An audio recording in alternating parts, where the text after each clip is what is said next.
सबसे पहले मैं आपको बताना चाहता हूं कि सवाल उठाए जा रहे हैं देश में। सवाल उठाने का मतलब क्या है? नेताओं पे भी आज 70 साल से सवाल उठाए जा रहे हैं। क्या नेतागिरी बंद कर दी हमने? पुलिस पर भी 70 साल से सवाल उठाए जा रहे हैं। क्या पुलिस हमने बंद कर दी? डॉक्टर्स पे भी 70 साल से सवाल उठाए जा रहे हैं। क्या हमने डॉक्टर्स का पेशा बंद कर दिया? एजुकेशन पे भी 50 साल से 70 साल से सवाल उठाए जा रहे हैं कि भाई एजुकेशन सही नहीं है, बेरोजगारी बढ़ा रही है। क्या हमने बंद कर दी?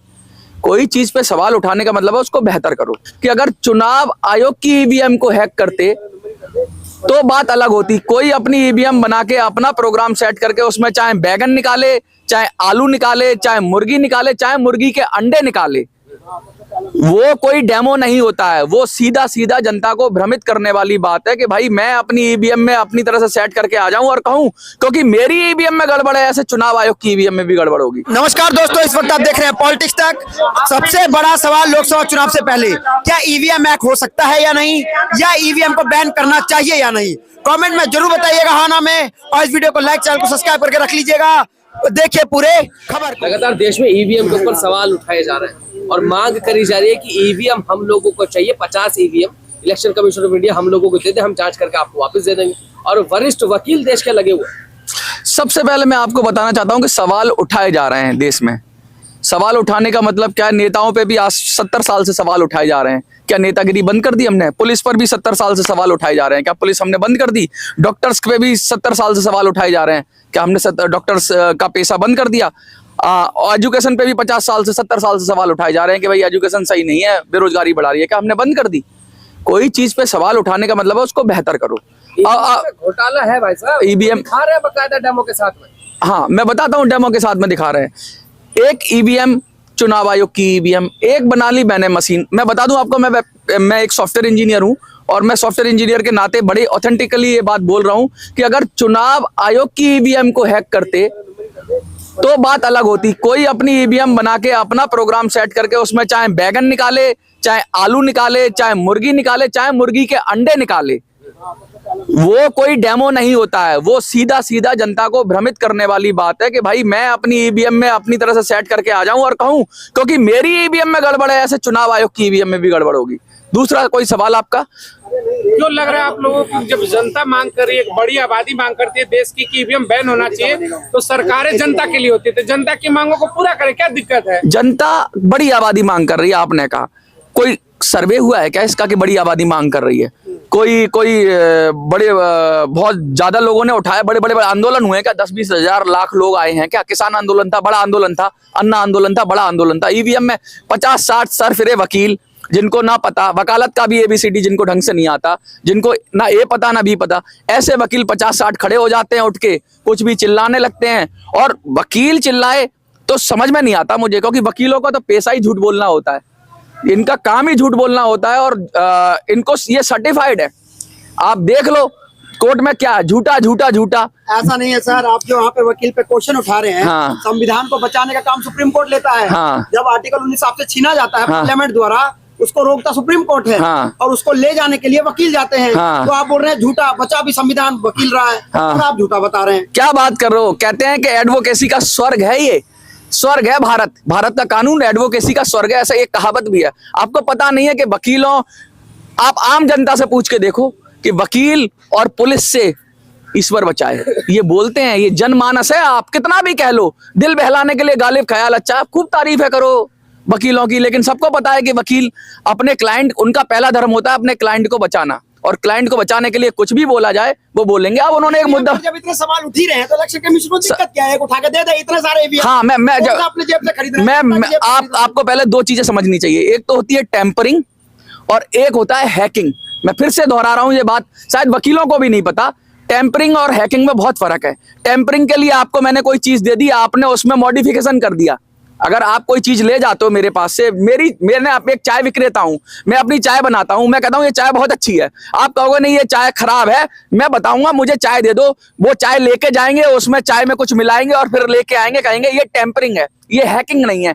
हैकिंग क्या कहलाती है कि चुनाव आयोग कहता है कि आप आओ मेरे परिसर में आओ, हैकिंग का मतलब मैं ईवीएम को टच नहीं करने दूंगा, आप हैक करके दिखाओ, आप जो इक्विपमेंट लाना है अपने लेके आओ, आप वायरलेस डिवाइस लेके आओ, आप अपना सॉफ्टवेयर लेके आओ, आप अपनी चीजें लेके आओ और ये रखी ईवीएम। चुनाव आयोग विधिवत बुलाता है। मैं आपको बता दूं, चुनाव आयोग हर बार पार्टियों को और हैकर्स को बुलाता है, निमंत्रण देता है, अपनी परिसर में, क्लोज परिसर में मशीन रखता है और कहता है हैक करके दिखाओ।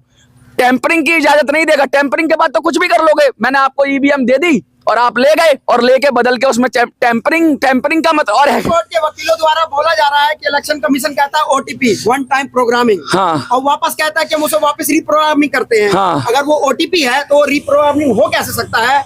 अगर वो रिप्रोग्रामिंग हो रहा है तो ओटीपी है ही नहीं, तो इलेक्शन कमीशन इतना बड़ा क्वेश्चन कैसे कर सकता है? मैं बताऊं आपको शायद मैं प्रोग्रामिंग की लैंग्वेज में बता दूं। रीप्रोग्रामिंग का मतलब ये नहीं है कि उसी डिवाइस के अंदर हो जाएगा, उस डिवाइस के नई डिवाइस बनेगी वो। और रीप्रोग्रामिंग करने का मतलब वो चुनाव आयोग नहीं करता है। तुम अगर आप प्रोग्रामिंग पे सवाल उठा रहे हैं तो आप देश के वैज्ञानिकों पे सवाल उठा रहे हैं, उन लोगों पे सवाल उठा रहे हैं जो प्रोग्रामिंग करते हैं, जो सॉफ्टवेयर बनाते हैं। फिर आपको बैंकिंग पे भी उठाना चाहिए सवाल, फिर आपको मोबाइल कंपनी पे उठाना चाहिए सवाल, फिर जो भी सॉफ्टवेयर बना रहे हैं सब पे सवाल उठाओगे, क्योंकि ये उनकी क्रेडिबिलिटी है। आपने यहाँ पे बहुत अच्छा कहा, मोबाइल कंपनी। हाँ। तो गए सवाल क्या? इतने सारे सांसदों विधायकों के मोबाइल टेम्पर्ड हुए थे, क्या? सारे हैक्ड हुए थे। क्या? इस पे मालवीय अभी जो आया है वायरस, हाँ। लोगों के मोबाइल में मिले थे, तो मोबाइल पे तो सवाल है ही। हाँ। कि मोबाइल को हैक तो करके सवाल तो मोबाइल का सवाल, इस मोबाइल को हैक करना और ईवीएम को हैक करने का मतलब समझिए। आप जवाब दिया। बनी है ईवीएम, वहाँ पे बैन है ईवीएम। कहाँ?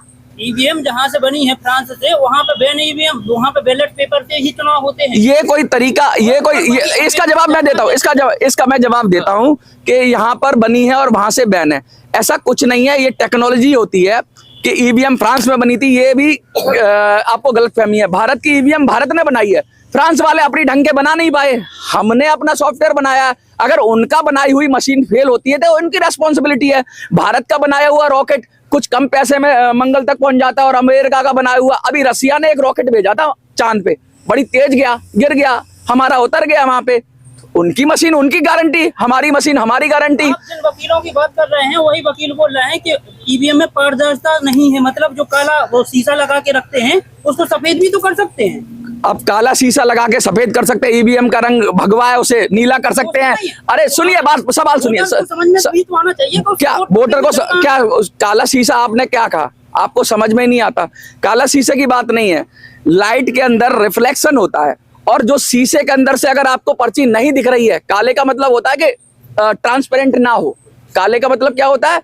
ट्रांसपेरेंट ना हो। वो शीशा ट्रांसपेरेंट है, उसकी अपनी। अब एक वैज्ञानिक को आप बताओगे कार के इंजन के अंदर कौन सा वॉल्व लगाना है, जो वैज्ञानिक बना रहे हैं ईवीएम, वो जानते हैं कि उसमें कौन सा शीशा बेहतर होगा। अगर आपको नहीं दिख रही है पर्ची, वीवीपैट की बात कर रहा हूं मैं स्पेशली, अगर आपको पर्ची नहीं दिख रही है वहां पे, तब आप आरोप लगा सकते हो कि भाई आपने पर्ची नहीं दिखाई। अगर पर्ची देखने में परेशानी हो रही है, फिर वो काला लगे, लाल लगे, सफेद लगे, ये वैज्ञानिकों को तय करने दो, या वकील बैठ के सुप्रीम कोर्ट के तय करेंगे। जिनकी पार्टी है जिनको आप वकील बोल रहे हैं, किसकी पार्टी है? वही भानु प्रताप जी की पार्टी है। कौन सी पार्टी है? उनकी एक पार्टी है। सर यहाँ पे आप जो कह रहे हैं कि ईवीएम वैज्ञानिक बना रहे हैं, ईवीएम का बनाने का ठेका जो है प्राइवेट कंपनी के अंदर आता है, विधायक क्या कहते हैं उसे, वैज्ञानिक के अंदर नहीं आता है। प्राइवेट कंपनी कौन किनसे मिलके बनती है? कंपनी किससे मिलके बनती है? अडानी अंबानी, अडानी अंबानी प्रोग्रामिंग करते हैं। अडानी अंबानी प्रधानमंत्री नहीं बने थे तब तक ईवीएम पर उनका भी सवाल था। आप बन गए प्रधानमंत्री, ईवीएम सही हो गया। विपक्ष का तो काम ही यही है। देखिए, मैं साफ मैं कोई विपक्ष और विपक्ष में नहीं पड़ता। विपक्ष का काम है कि बेफजूल के मुद्दों को जनता को भटकाया जाए। तो भाजपा मोदी जी भी बेफजूल का काम करते हैं। हाँ, सब करते हैं। क्या दिक्कत है? सब करते हैं। क्या दिक्कत है? सब करते हैं और सब बेवकूफ बनाते हैं। वही पॉलिसियां कांग्रेस की थी, मोदी जी लागू कर रहे हैं। वो विषय भटक जाएगा। विषय ईवीएम का है। किसी भी, अच्छा सुनिए, मेरी बात सुनिए। अभी ये चुनाव आयोग, एक मैं आपको एक मेरा सवाल है, आप लोग बड़ा ध्यान से सुनिए। अभी ये जो आपके कौन है वकीलों का नाम क्या है, एक बार बताइए। प्राचा जी, भानु जी। अभी इनको चुनाव आयोग में लाखों मशीन है, ठीक है। चुनाव आयोग से कहेंगे कि चुनाव आयोग मशीन लेके आएगा, कि अगर ये लो मशीन ले जाओ और इसको ले लो तुम। अब अगर इन पे मशीन चेंज नहीं हुई तो ये क्या कहेंगे? ये वाली मशीन ठीक थी, 20 लाख में से बाकी मशीनों में गड़बड़ है, सही वाली चुनाव आयोग ने हमें दे दी, इसलिए हम कर नहीं पाए। गड़बड़ वाली मशीन तो दूसरी है। अब क्या 1 लाख, सुनो एक मिनट सुनो, अब क्या 1 लाख मशीन या 10 लाख मशीन या 20 लाख मशीन सबको भानु प्रताप की या भानु जी की मोहर लगेगी? या प्राचा जी की मोहर लगेगी तब सर्टिफाइड होगी? क्या हमें देश के वैज्ञानिकों पे भरोसा नहीं है? क्या हमें देश के अपने साइंटिस्टों पे भरोसा नहीं है? क्या हमें प्रोग्रामरों पे भरोसा नहीं है? सबसे बड़ा लोकतंत्र देश, हाँ। जो टेक्नोलॉजी से जापान और अमेरिका से पीछे है। हाँ। जापान और अमेरिका में भी मत पद से चुनाव होता है, अच्छा, इसके का प्रयोग नहीं किया जाता। इसका भी जवाब लो, तो एक इसका भी। पूरा क्वेश्चन सुनो। हाँ। तो भारत देश में प्रधानमंत्री मोदी या फिर इलेक्शन कमीशन को क्या दिक्कत है कि वो मत पद से चुनाव करा रहे? क्या प्रॉब्लम हो रही है? अच्छा, आप रोटी खाते थे ना पहले, अभी पिज्जा बर्गर खा रहे हो, क्यों खा रहे हो? अभी पिज्जा बर्गर कभी कभी खा लेते हाँ। हैं, ऐसा नहीं है रोज नहीं, बर्गर ही खा नहीं, रहे हैं। नहीं। कभी कभी पिज्जा बर्गर खा रहे हैं, लेकिन रोज खाना पड़ता आप है। तो जंगल में नंगे घूमते थे, कपड़े क्यों पहनते हो भाई? समाज का विकास होता है, टेक्नोलॉजी का विकास होता है। आप तो वो कीपैड वाला फोन चलाते हैं। टेक्नोलॉजी का विकास मैं बोलूंगा कि जापान अमेरिका देश से आगे है अच्छा, एक सवाल आपने कहा ईवीएम खराब है, बैलेट पेपर सही है। बैलेट पेपर सही है, इसमें पूछ लो सवाल। बैलेट पेपर में धांधली नहीं होती, बैलेट पेपर में नकली नहीं छपते। जी सिक्योरिटी देंगे तो पूरी आर्मी फोर्स उतार देंगे। किसके? भारत की सिक्योरिटी पर भरोसा नहीं है आपको? तो ईवीएम के लिए नहीं उठ रहेगी सिक्योरिटी? अगर बैलेट पेपर में, सुनिए, अगर बैलेट पेपर में चोरी हो सकती है तो ईवीएम में भी चोरी हो सकती है। चोरी कहीं भी हो सकती है, लेकिन अगर हमारा प्रशासन ठीक है, हमारे लोग ठीक है, सिस्टम चोरी करने के लिए नहीं बनाए जाते, सिस्टम वोट देने के लिए बनाए जाते हैं। और मैं आपको एक बात और बता दूं, आप जरा कहते हो ना बैलेट पेपर पे, वही बैलेट पेपर है जिसमें के अंदर अमेरिका का एग्जांपल देते हो आप। 20 करोड़, 30 करोड़, 40 करोड़ से कम आबादी है, 35 करोड़ के करीब है, 33 करोड़ के करीब। कितने चुनाव होते हैं? एक या दो? 2 पार्टी सिस्टम है। कितना पार्टी सिस्टम है? 2 पार्टी सिस्टम है। जरूरत नहीं है बैलेट पे भी हो जाएगा। भारत के अंदर 150 करोड़ के लगभग जनसंख्या और 100 करोड़ से ज्यादा वोटर। इस भारत के अंदर हर आए दिन चुनाव होता है।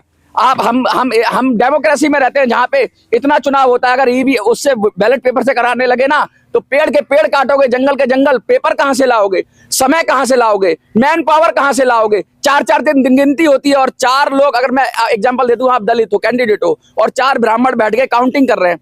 कौन करेगा? इंसानी तो करेगा बैलेट पेपर की काउंटिंग। उन्हें 4 ने किया यार, 3 वोट से जीत रहा है दलित का उम्मीदवार, खट से वो लिया, वो खा जाते थे। क्या वो पूरा ही खा जाते थे, वोट ही खा जाते थे।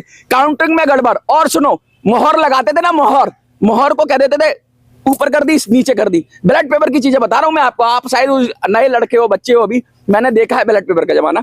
ऊपर कर देंगे मोहर, नीचे कर देंगे, वोट कैंसिल। किसको पावर मिल गई? वो 4 आदमी बैठ के वोट कैंसिल कर देते। और सुनाता हूं, स्याही गिरा देंगे। और सुनाता हूं, बक्से लुट जाते थे। बैलेट पेपर की क्या बात कर रहे हो आप? ईवीएम ने ये सब चीज हटा दी। ईवीएम में अभी भी हो रहा है, बैटरी डिस्चार्ज नहीं हो रहा है, दिन प्रतिदिन यूज हो रहा है। अभी देखिए प्रॉब्लम होती है, देखिए प्रॉब्लम होती है, उसको सुधारा जाता है। आप ये चला जाता है, बस में निकल जाती है ईवीएम मशीन। हाँ, तो उसको कुछ नहीं कर सकता। कभी वो का मिल जाता है। आपको पता है, आपको इनक्रप्शन पता है, आपको पब्लिक की, प्राइवेट की पता है, वकीलों को किसी को पता है? मैं पूछना चाहूंगा, जो ईवीएम पूछते, मैं 4 सवाल पूछना चाहता हूं। बहुत ईवीएम पे सवाल उठा रहे हैं जो प्रोग्रामर हैं। रैंडोमाइजेशन पता है उनको?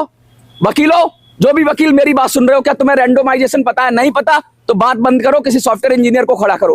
क्या आपको पब्लिक और प्राइवेट की पता है? नहीं पता तो बात बंद करो, किसी सॉफ्टवेयर इंजीनियर को लाओ। ये नेतागिरी करना बंद करो, ये लोगों को भ्रमित करना बंद करो, ये सिस्टम को बहकाना बंद करो। क्योंकि ना आपको रैंडोमाइजेशन पता है, ना आपको प्राइवेट पब्लिक की पता है, ना आपको क्रिप्टोग्राफी पता है, ना आपको वायरलेस चिप का पता है, कुछ नहीं पता है। बकवास कर रहे हो, उठ के चले आए और बोलने लगे ईवीएम खराब है। कल को बोलोगे लोकतंत्र खराब है, उसके आगे बोलोगे डॉक्टरी व्यवस्था खराब है। कह रहा है ईवीएम खतरा है लोकतंत्र के लिए। कहाँ है राहुल गांधी? कहाँ है राहुल गांधी? मणिपुर गए हैं। आप इधर आइए सर, भाई साहब आप एक बात बताइए मुझे, विपक्ष कह रहा है मोदी जी नहीं गए अभी तक। केजरीवाल जी कितनी बार जीते दिल्ली में? ऐसा है, ये जो भाई है ना, हाँ, ये 10 दिन के जो मार्केट में निकले हैं, थोड़ा लाउड बोलिए। जो ईवीएम को लेके जो ये बातें कर रहे हैं ना ये भाई, हाँ, अब इनको पूरा ज्ञान नहीं है। वो इसलिए पूरा ज्ञान नहीं है, ये विपक्ष की बात करते हैं। विपक्ष की बात तो जब करनी चाहिए इन्होंने, जब जहाँ जैसे बंगाल में ममता बनर्जी जीती, दिल्ली में केजरीवाल जी जीता, पंजाब में भगवंत मान जीता, भाई तेलंगाना, छत्तीसगढ़, जो जितने भी स्टेटों में अलग बीजेपी से अलग जो गवर्नमेंट बना रहे हैं, वहां पे राष्ट्रपति शासन कर लागू करवा दो, पहले उनसे कैंसिल डिक्लेयर करवा। हाँ, मैं ये भी बड़ी बात कर रहे हैं साहब। क्या कहना है कि टुनटुना पकड़ा के 3 राज्य ले गए हिंदी? ना नहीं, बंगाल टुनटुना है, बंगाल टुनटुना है, दिल्ली टुनटुना है। दिल्ली में अमित शाह जी, राजस्थान, मध्य प्रदेश, छत्तीसगढ़, राजस्थान और सॉरी दिल्ली के अंदर अमित शाह जी बहुत बड़े टॉप के लीडर हैं। अमित शाह जी टॉप के लीडर होंगे, आप सब जानते हैं, भाजपा के टॉप के लीडर है। ऐसा कहता है विपक्ष। हाँ, जो कुछ भी कहें आप, जो भी कहें, क्योंकि दिल बहलाने के लिए गालिब ख्याल अच्छा है और भागते भूत की लंगोटी और अंगूर खट्टे हैं, बहुत सारे मुहावरे हैं, आप कुछ भी कह सकते हो, क्योंकि फ्रस्ट्रेटेड आदमी कुछ भी कहता है। दिल्ली के अंदर अमित शाह जी सड़कों पे उतर गए। अगर उनके पास इतनी पावर होती ना ईवीएम की, तो घट से ईवीएम दबाते। शाहीन बाग का आंदोलन भी चल रहा था, लोग मान लेते कि हाँ बीजेपी आ गई, भाई हार गई, बीजेपी हार गई। 8 सीटें आई, शायद मुझे नहीं पता 8 आई थी, कितनी आई थी वो आप करेक्ट कर लेना। लेकिन अमित शाह जी अगर पावरफुल होते तो किसी जो ईडी से वो केजरीवाल के पीछे पड़े हुए, तो अगर अमित शाह जी के हाथ में ईवीएम होती ना, तो ना दिल्ली में केजरीवाल आते, ना पंजाब में केजरीवाल आते, ना बंगाल में ममता आती, जहां इतने कार्यकर्ता मर रहे हो बीजेपी का। कोई छोटा राज्य है, चलो दिल्ली छोटा राज्य है, बंगाल छोटा राज्य है, बंगाल जीतने के लिए बीजेपी ने एड़ी चोटी का जोर लगा दिया।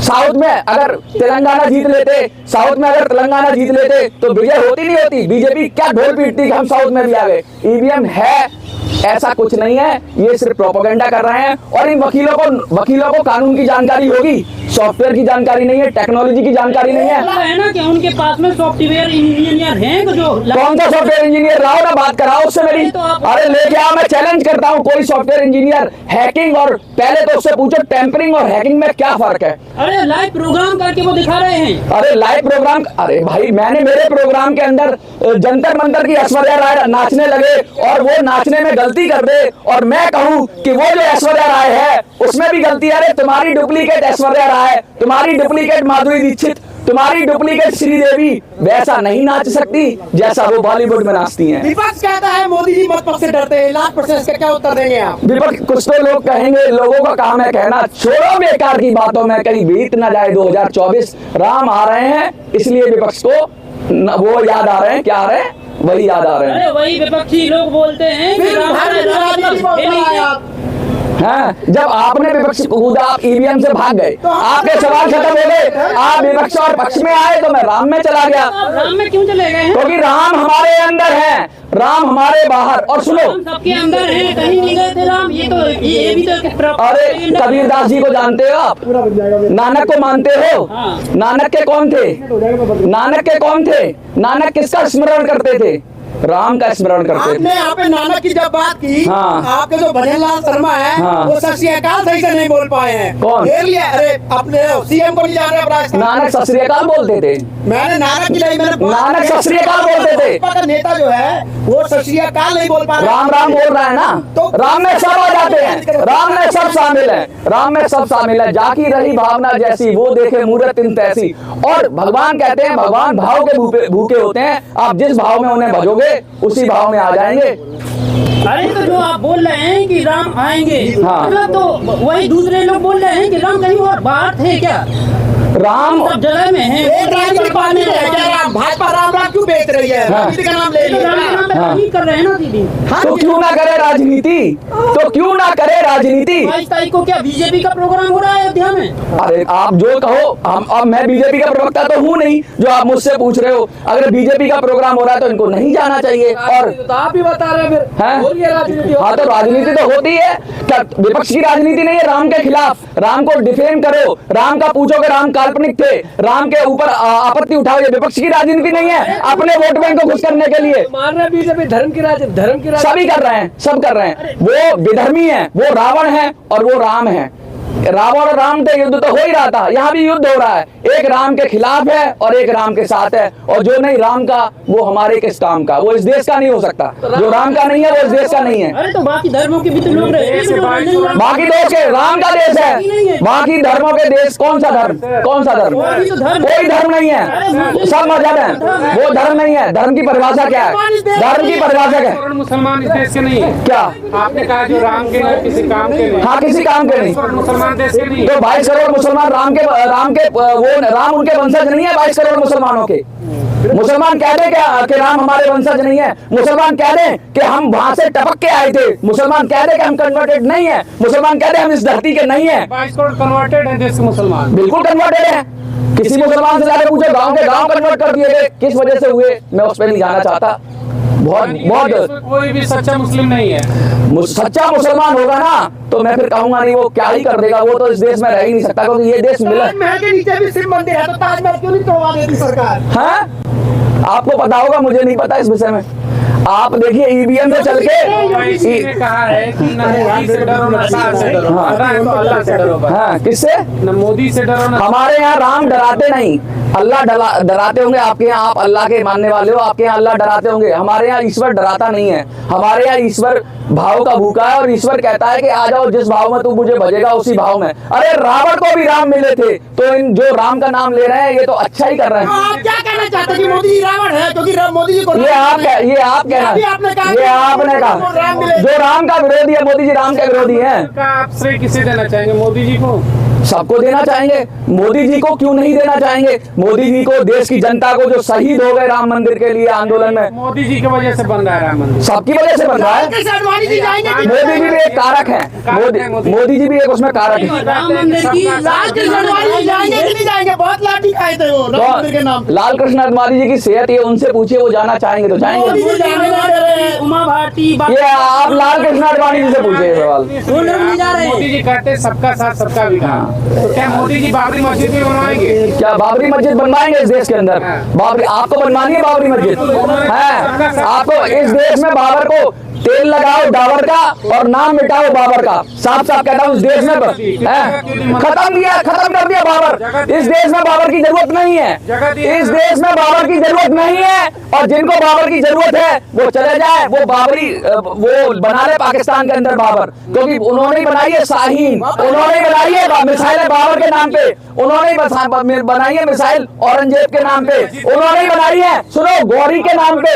जिनको नहीं, बाबर से कोई नहीं डरता। बाबर के मानने वाले इस देश में नहीं रहेंगे, राम को मानने वाले रहेंगे, रहीम को मानने वाले रहेंगे, रसखान को मानने वाले रहेंगे, अब्दुल कलाम को मानने वाले रहेंगे। सुनो मेरी बात, इस देश में अब्दुल कलाम को मानने वाले रहेंगे, इस देश में वीर अब्दुल हमीद को मानने, वो मुसलमान इस देश में नहीं है जो बाबर को मानता है। तो बाबर और रावण, ठीक है, बाबर को मानने वाला मुसलमान नहीं हो सकता।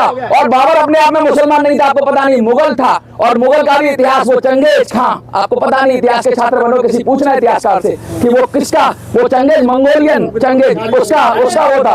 आप इतनी राम मंदिर की बात कर रहे हैं, वही बाबरी मस्जिद, राम मंदिर तो बन ही रहा है। कुत्ते भौंकते रहेंगे, कुत्ते भौंकते रहेंगे, हाथी जाता रहेगा। राम आ रहे हैं और आएंगे, और जिसके बाद में दम है वो रोक ले। धन्यवाद सर।